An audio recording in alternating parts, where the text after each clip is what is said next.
that Iwuanyanwu, the President General of Ohanaeze Ndigbo, they say in biggest plan to disgrace Ndigbo before the world. They say they don't finally expose them, and the video don't come outside though, and you need to watch them to see what happen. My people, it don't read though. How can you put this kind of disgrace to Ndigbo? This is not acceptable to Ndigbo. I want you to listen to this particular voice from beginning to end so that you go understand what they go on before you comment, and share the video immediately where you don't comment immediately. Watch the video, no need to talk too much. Igbo in destiny, the only active prof let me hear on issues of the moment. They were okay, madam. Keep I can follow her. Oh, yeah, no. Oh, indeed, him, Jenna, a query. They see her 200,000. No more doing her. The latest scamming to rule in Nigeria. Maramu, him, Haji, Chena, Nambokan, Namquest, benefit from the wickedness. As soon as I have hacking, I struggled for 2 days to restore my WhatsApp. Yes, I hear a meter. Oh, you know. Take over to the other man. You go to Kobodoga, sir. I want to. Kedi Unu Abundi non a corridors of power. Kedi solution. I'm okay at you. Kedi, you got you. Give up one name for it. I am going to put it there. Ohanaeze made a retreat to Hamel on the 27th of May. Last year, I told it a copy. Where Paul Semadeka as chairman invited all the governors of the Igbo speaking states. None appeared. Only Governor Enugu State sent the deputy. So, how come one knowing high game? Now, blood guilt, no coup of 1966. Ebe only Ndigbo bulu ndị Hausa. I think onye ufuru ọbara ga-ekpo ọchị. A team go round penetrate ndị Hausa ọ bụrụ okwu abụ n'ọnụ. Na ndị Igbo ga-achọ akpọ onwe ha n'aka wee jee mgbaghalụ.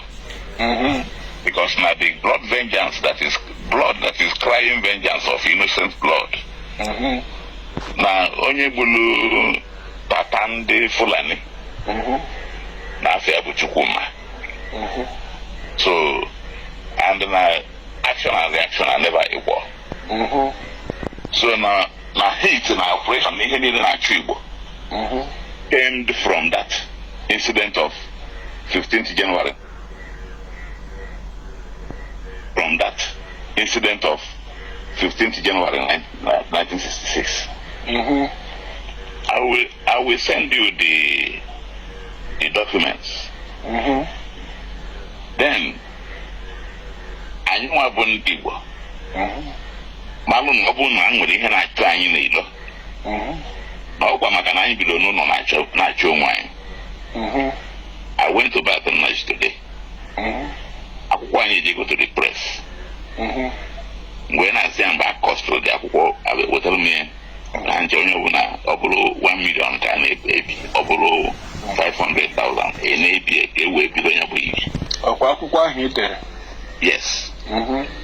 Na-akọwa bụ ije. Ndị be anyị nwatakịrị na-aga njem na-asị ya akọbụkwala ije. Asụsụ Igbo na-asụ na mgbe ochie. So ngwa Iwuanyanwu na gị nwa bụ Iwuanyanwu bụ nna ndị Igbo. Now you have realized that Enugu State was the citadel of Igbo administration. Now Governor Enugu State is not bound to be the guardian of every other governor in former Eastern region. And also Madeke put the first Igbo son that ruled in Ndigbo Kadinotu after Igbo became after say East Central State to Anambra State. Now Alison Madeke was the second person after Jim Mobile. So that the three of you can partner to begin to pull the other governors one after the other. So we are got an opportunity to re-strategize or we call it a bridge. Take is a melody programmer. A good boy, iwuanyanwu weapon ya book. And we'll use argument. Listening where the trust of Ndigbo and the governor in the southeast.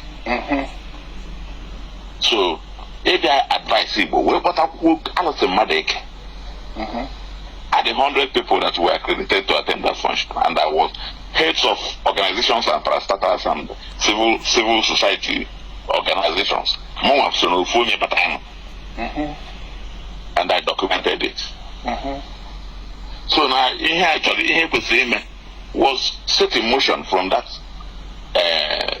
meeting.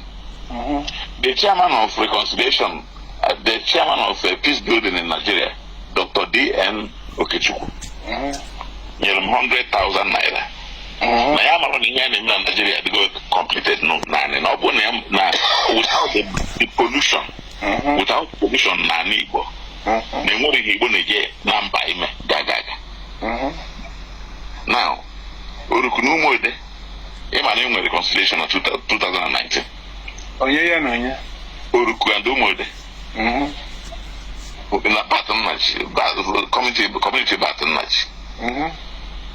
I was part of that reconciliation from 2002 to 2019. We about 6 days ago, pattern match sent them some voices. Now Raymond Okenwa, that was the arrowhead in the Oruku community, and after I heard that operation of the so-called Ndusun and Ndur, sent 4 hours voice message to Nduruku, renewing that reconciliation achievement 2019. Na governor Nyelha Koboko, na commissioner of police Nyelha Koboko. So now a engineer, you know, instilling issues that should intensify a new rebellion. Okay, Nduruku will unleash a curse upon him, a rejection of that misguide, a stop of that confusion.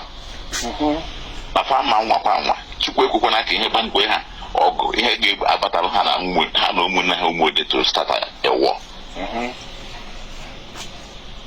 This took place for 3 days. They thought what happened. The man that came while in Abuja died. Okay. Uruku busted into celebration. Okay. So Nakaji Barabagibo.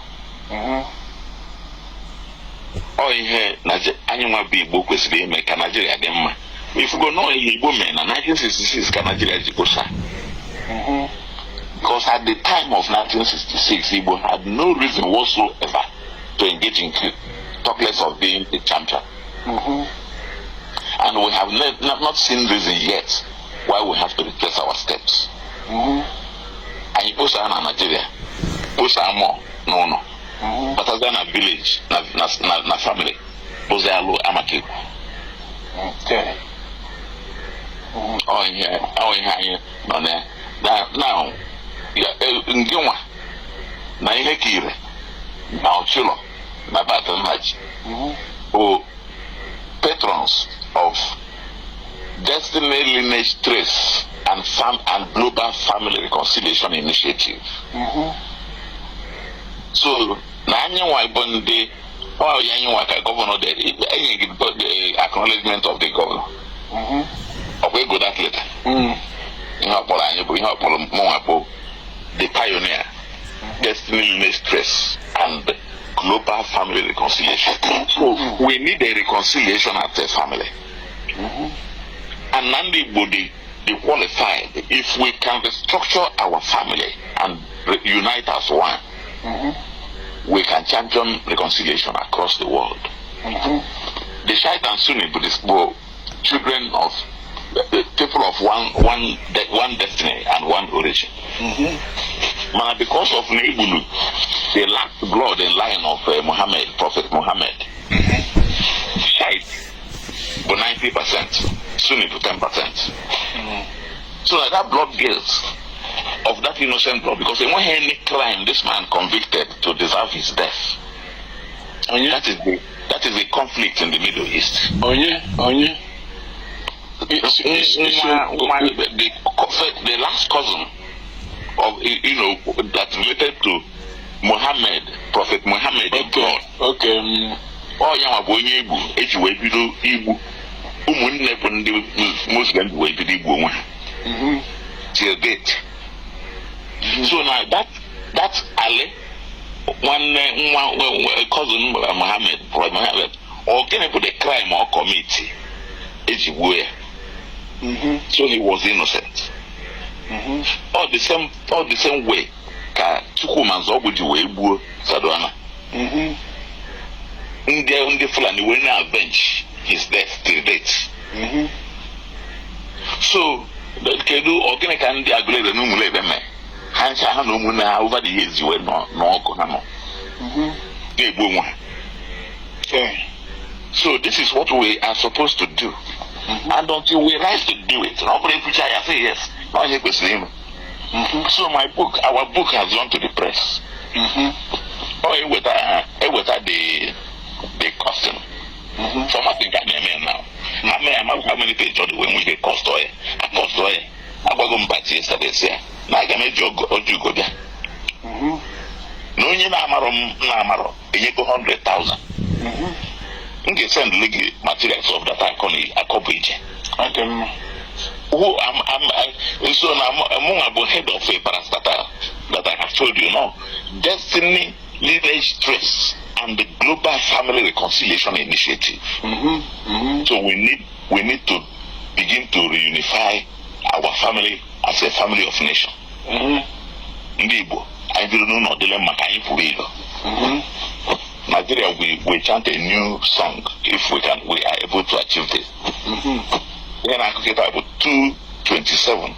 Wait for your message. So now, this is the best hour to do it. Dr. Harford.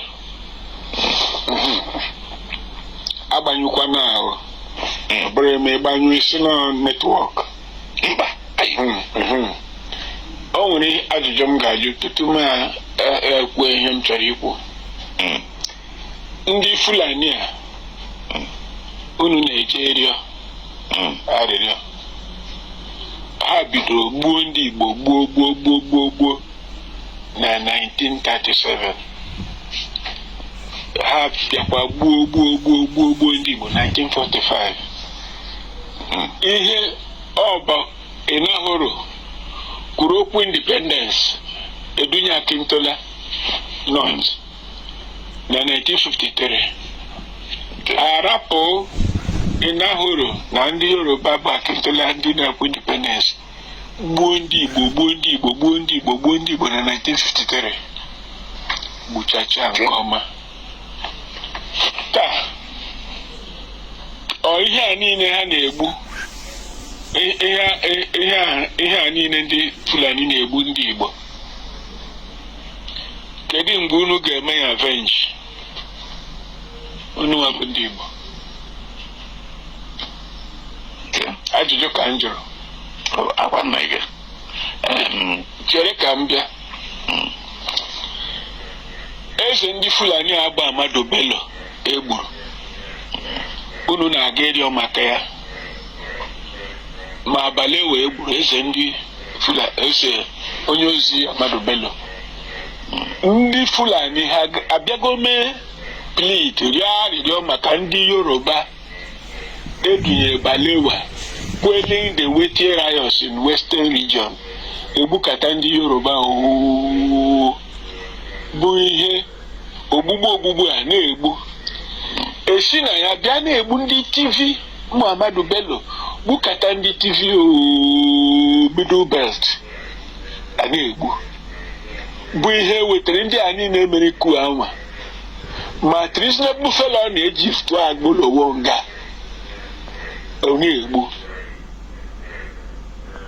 ekpolowo nga onye egbu Ahmadu Bello a na egbu Ahmadu Bello a na Balewa a bụ ndị chọrọ igburu ọchịchị Nigeria by force na 17 January ebe Ademoye ga ma Nzogbu ma ndị chọpụtara kwụsị measure precipitate coup d'etat na January 15th to stop them taking over Nigeria finally.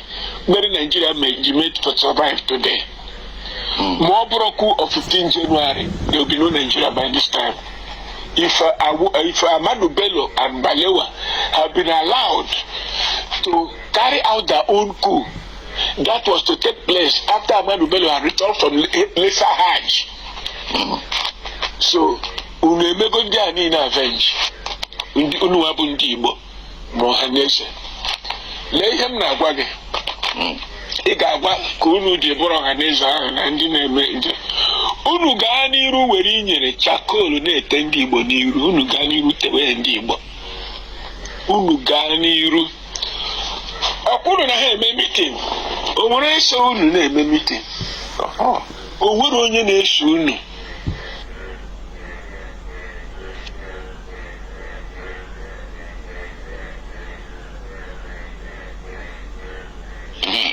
network. I mean, credit ngwa.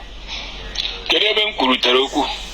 Esi anyị nwa na-akpọ meeting. Ndị one ka anyị na-akpọ ma ejebe ime meeting ahụ.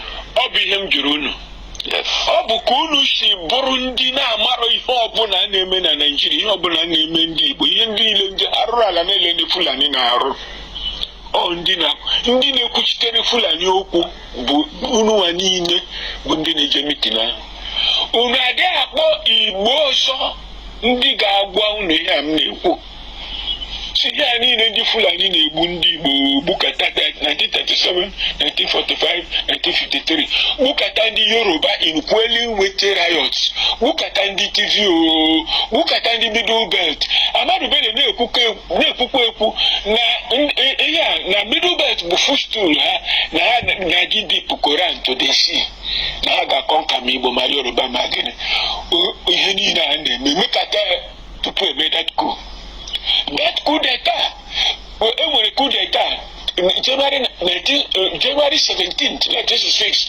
Ahmadu Bello na Buhari na Akintola na-eme plan to walloping the West. Coup d'etat. Nke ha ga-ejizie overtake Nigeria, coup d'etat. Coup d'etat na Nigeria. Seize Nigeria. Edocheta Ademologun wana show the inde. We change the army leadership. Ndiga carry that coup d'etat. We mere Nzogbu a ma Ademologun ma ndị ọzọ. Coup d'etat nke ha was supposed to be January 15th. All but to prevent Ahmadu Bello taking over Nigeria, Yana Balewa, in a coup d'etat. And if that had happened, Nigeria would have disintegrated. It is that 15 January that saved the Yoruba, that saved the Igbo, that saved the Middle Belt, that saved the TV, that stopped the Wete campaign in West. Oh, Yama, and preserve Nigeria. Oh, today, they are also no. Ahmadu Bello. Not that nobody wants killing, but the Fulani want killing. That is killing is their business. Now, till today, I had in the Fulani na Hausa Biligo Ninja. Unu Abundibo. Where ma cultural history, history no be the January 15, Neburese in the Fulani. In the Fulani Bukwanese since 1937, 45, 53. And the Yoruba since 1962. Nebuwete campaign na Midwest, na Western region. Nebuwese in the TV, Nebuwese in the Middle Belt. See na Ahmadu Bello, see na ha get deep Quran into the sea. The sea. Na-ekwu na Middle Belt the footstool ha na ha kọnka go ha na ndị ọzọ ma Igbo ma gị na ha na-aga kọnka. Unu abụ ndị akpọrọ onwe unu ndị Igbo. Unu were chakol inyere je na-ete ndị Igbo n'iru si unu na-aga ime abolition iru ndị Fulani ahịrị ya. na unu gburu eze ndị Igbo. Ndị Igbo sọ ndị Igbo mere ku ahụ. Ọ bụ sọ ndị Igbo mere ku ahụ, nọ ndị Igbo lead, nọ Chukwuma leadiri ya ku ahụ. Ihe m ga-agwa gị na ndị Igbo ọzọ ahụ ije ekwensu ahụ, ije arụrụ ala ahụ si gaa n'iru were pọtọpọtọ tewe ndị Igbo n'iru. Ma iwu anyanwụ, ma iwu kpakpando, ma iwu nkịta, ma iwu ewu, gaa n'iru ma onye rị mmadụ eke, ma manwụ eke, ma ndị niile bikọtawa dị wee gaa n'iru were inyere tewe ndị Igbo n'iru. Ugbu a na-achọ ka a ga-esi ibu arụ a niile ndị Igbo na-ebupụrụ ndị Naịjirịa. Onye a na-akpọ Buhari bịakwa bukata ndị Igbo, bukata ndị Igbo, bukata ndị Igbo. Ekwensu a na-akpọ ambasadọ gịnị ji mee Ohanaeze gịnị ma George Obi ọzọ yọkpụrụ ya yọbata na Ohanaeze si na President General. N'Igbo niile a na-egbu Buhari bukata o jee were osi na medal were nye 82 Division Commander kene ya ka o si na-egbu ndị Igbo ndị nke ya. O nwere ihe ọzọ ọrụ nke a na-akpọ iwu anyanwụ nke ya. After ma otokoto niile, the next thing ọ ga-eme bụ ịnọ ebe ahụ chọọ ka ọ ga-esi chiwa ka a rapụ itinye ndị Rivers Igbo, ka a rapụ esi na onwere ebe Igbo niile Igbo dị, ma ewepụ East Central State. Unu na-aga n'iru na-eme ya. Ndị Fulani a na-ekpokọ Fulani niile nọ n'ụwa Afrịka na ha na-eme mitin na Naịjirịa. Yoruba na-ekpokọ Yoruba niile nọ n'ụwa, ma Kogi ma Akwara, si na ha bụ Yoruba, bịakpuo na Delta ma Edo. Ụwa niile n'Ijo niile si n'ọwa nwe, mana unu niile bụ Igbo ahụ si sọ Igbo bụ isi n'Ọka ịbịa n'Enuguelaghachikwa bụ sọ Igbo, na ndị ọzọ bụrụ Igbo. Unu na-agba okirikiri. So ụnyaahụ ka iwu anyanwụ ma na-enwere Igbo na Rivers Steeti. Maka gịnị? Maka ọ chọrọ siri gawa enye na ndị Rivers Steeti opportunity ka ha mere produce Ohanaeze President General. Unu nọ ebe ahụ na-agba okirikiri. Gwa ha na m sịrị, mụnwa nwa Ogbuonye sịrị na unu gaa n'iru were inyere tewe ndị Igbo n'iru. Fulani kwesịrị ịrịọ mgbaghara na Naịjirịa. That is Hajia Alimbe Khartoum. My wonderful people, so if you don't hear them, I beg, may you drop your own opinion for inside comment section, because these people, the way they don't carry us go, and only God go help the Igbos. Share this video, you get why.